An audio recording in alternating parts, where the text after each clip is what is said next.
समजे की तू हे मोबाईल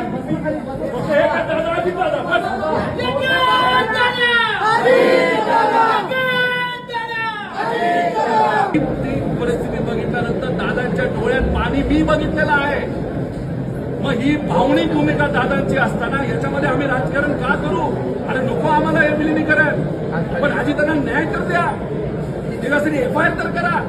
साधी एफआयआर होत नसेल तर आधी त्यांना न्याय कसा मिळणार असं आमचं मत आणि लोकांचं मत आहे.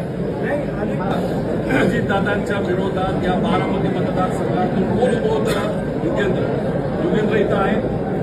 मला पहिलं जिल्हा परिषदेचं तिकीट दादांनी दिलं, मला आमदारकीचं तिकीट दादांनी दिलं आणि राजकारणात आम्ही दोघं येण्यापूर्वी लहानपणीपासून जन्मापासून आम्ही त्यांचे पुतणे, आम्हाला त्यांनी मांडीवर ठेवलंय हे आम्हाला माहित आहे. मग अशा परिस्थितीमध्ये आम्ही आमच्या लेवलवर त्या ठिकाणी पाहिजे. आता काल आपण विटकरींना संधी दादाने दिली, त्यांच्या मनामध्ये असेल पण त्यांना येता येत नसेल, काय येता येत नाही मी नाही सांगू शकतो. चला थँक्यू.